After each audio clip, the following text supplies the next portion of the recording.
श्री गणेशाय नमः। श्री गुरुभ्यो नमः। श्री पुराण पुरुषोत्तम भगवान की जय। विश्वाध्याय ज्ञान योग, कर्म योग और भक्ति योग। उद्धव जी ने कहा, कमल नयन श्री कृष्ण, आप सर्वशक्तिमान, आपकी आज्ञा ही वेद है, उसमें कुछ कर्मों को करने की विधि है और कुछ के करने का निषेध। ये विधि निषेध कर्मों के गुण और दोष की परीक्षा करके ही तो होता है। वर्णाश्रम भेद, प्रतिलोम और अनुलोम रूप वर्ण संकर कर्मों के उपयुक्त और अनुपयुक्त द्रव्य, देश, आयु और काल तथा स्वर्ग और नरक के भेदों का बोध भी वेदों से ही होता है। इसमें संदेह नहीं कि आपकी वाणी ही वेद है, परंतु उसमें विधि निषेध ही तो भरा पड़ा है। यदि उसमें गुण और दोष में भेद करने वाली दृष्टि ना हो तो वे प्राणियों का कल्याण करने में समर्थ ही कैसे हो। सर्वशक्तिमान परमेश्वर, आपकी वाणी वेद ही पितर, देवता और मनुष्यों के लिए श्रेष्ठ मार्ग दर्शक का काम करता है, क्योंकि उसी के द्वारा स्वर्ग मोक्ष आदि अदृष्ट वस्तुओं का बोध होता है। और इस श्लोक में भी किसका कौन सा साध्य है और क्या साधन, इसका निर्णय भी उसी से होता है। प्रभु, इसमें संदेह नहीं कि गुण और दोषों में भेद दृष्टि वाली भेद दृष्टि आपकी वाणी वेद के ही अनुसार, किसी की अपनी कल्पना नहीं। परंतु प्रश्न तो यह है कि आपकी वाणी ही भेद का निषेध भी करती है। ये विरोध देखकर मुझे भ्रम हो रहा है। आप कृपा करके मेरा ये भ्रम मिटाइए। भगवान श्री कृष्ण ने कहा, प्रिय उद्धव, मैंने ही वेदों में एवं अन्यत्र भी मनुष्यों का कल्याण, भक्ति मनुष्य के परम कल्याण के लिए इनके अतिरिक्त और कोई उपाय नहीं है। उद्धव जी, जो लोग कर्मों तथा उनके फलों से भ्रष्ट हो गए और उनका त्याग कर चुके हैं, वे ज्ञान योग के अधिकारी है। इसके विपरीत जिनके चित्त में कर्मों और उनके गुणों से वैराग नहीं हुआ है, उनमें दुख बुद्धि नहीं है। विश्वकाम व्यक्ति कर्म योग के अधिकारी है। जो पुरुष ना तो अत्यंत विरक्त है और ना अत्यंत आसक्ति ही है, तथा किसी पूर्व जन्म के शुभ कर्म से सौभाग्यवश मेरी लीला कथा आदि में उसकी श्रद्धा हो गई है, वे भक्ति योग का अधिकारी है। उसे भक्ति योग के द्वारा ही सिद्धि मिल सकती है।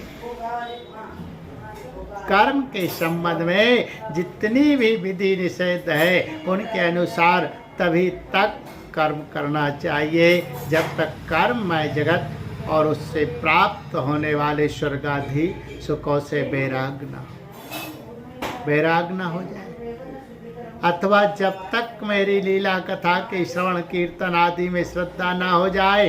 उद्धव, इस प्रकार अपने वर्ण और आश्रम के अनुकूल धर्म में स्थित रहकर यज्ञों के द्वारा बिना किसी आशा और कामना के मेरी आराधना करता रहे और निषिद्ध कर्मों से दूर रहकर केवल विहित कर्मों का ही आचरण करे, तो उसे स्वर्ग या नरक में नहीं जाना पड़ता।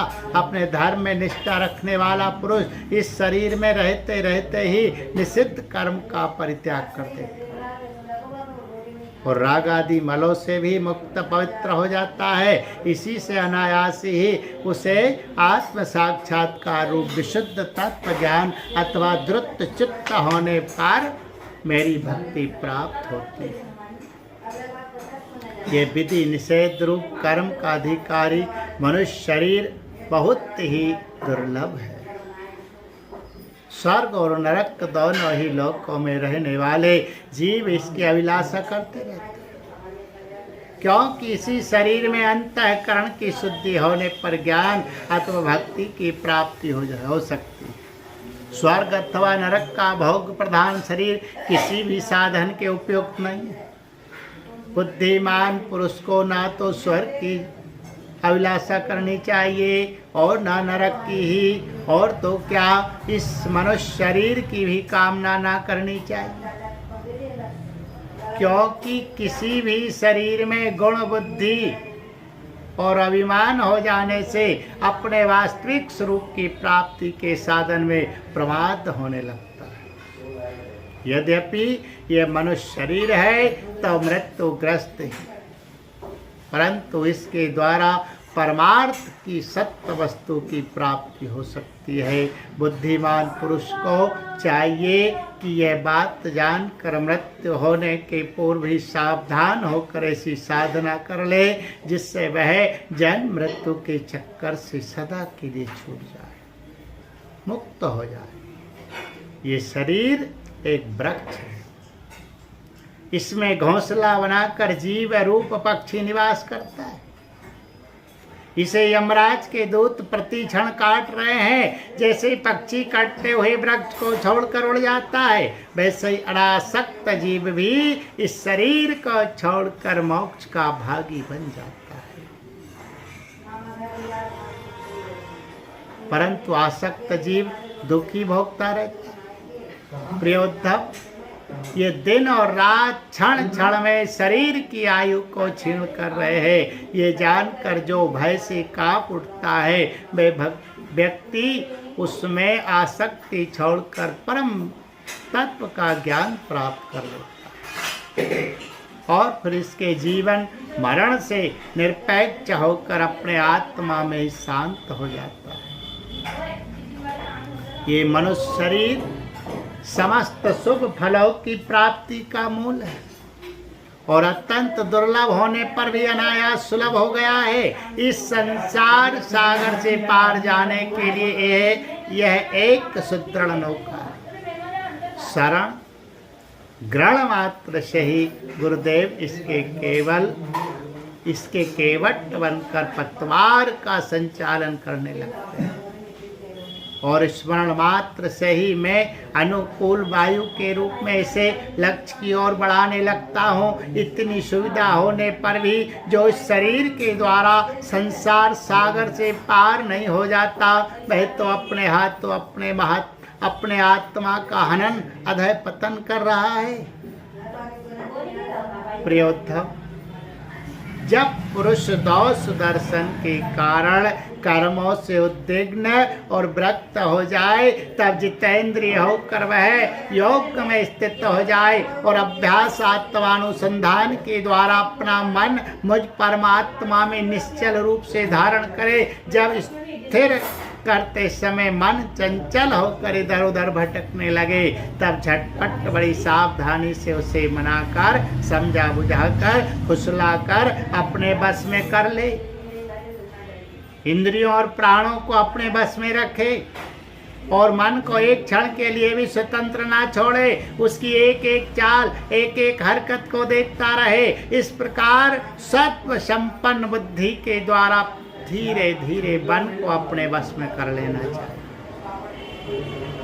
जैसे सवार घोड़े अपने बस में करते समय उसे अपने मनोभाव की पहचान कराना चाहता है, अपनी इच्छा के अनुसार उसे चलाना चाहता है और बार बार फुसलाकर उसे अपने बस में कर लेता है, वैसे ही मन को फुसलाकर उसे मीठी मीठी बातें सुनाकर बस में कर लेना भी परम योग है।